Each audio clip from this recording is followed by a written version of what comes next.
সর্বোচ্চ উইকেট শিকারী হয়েও কেন পার্পেল ক্যাপ পাচ্ছেন না মুস্তাফিজ? 14 উইকেট। এখন পর্যন্ত আইপিএলের সর্বোচ্চ উইকেট শিকার এটাই। কোনো বলার এর বেশি উইকেট পাননি। চেন্নাই সুপার কিংসের হয়ে খেলা মুস্তাফিজুর রহমানও পেয়েছেন এই সর্বোচ্চ উইকেট।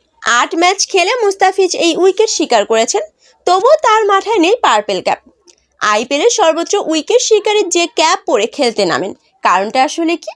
মুস্তাফিজ ছাড়াও মুম্বাই ইন্ডিয়ান্সের যশপ্রীত বুমরা এবং পাঞ্জাব কিংসের হার্ষেল প্যাটেলও পেয়েছেন সমান সংখ্যক উইকেট। বুমরা এবং হার্ষেলের 14 উইকেট নিতে ম্যাচ খেলেছেন 9টি। তবে আইপিএলে বলারদের পার্পেল ক্যাপ জেতার ক্ষেত্রে উইকেট সংখ্যা সমান হলে বিবেচনায় না হয় ইকোনমি। ঠিক সেখানে বুমরা থেকে পিছিয়ে আছেন মুস্তাফিজ। মুম্বাইয়ে বুমরা এখন পর্যন্ত 36 ওভার বল করে দিয়েছেন 239 রান, ওভার প্রতি 6.63 করে। আর মুস্তাফিজ 30.2 ওভারে 296 রান দিয়েছেন 9.75 ইকোনমিতে। পাঞ্জাবে হার্ষাল অবশ্য রান দিয়েছেন আরও বেশি, ওভার প্রতি তিনি দিয়েছেন 10.18 রান করে। সব মিলিয়ে পার্পেল ক্যাপের লড়াইয়ে বুমরা 1 নম্বরে আছেন, মুস্তাফিজ 2 নম্বরে আর হার্ষাল 3 নম্বরে। তবে মুস্তাফিজ অবশ্য পার্পেল ক্যাপের লড়াইয়ে শেষ পর্যন্ত থাকতে নাও পারেন।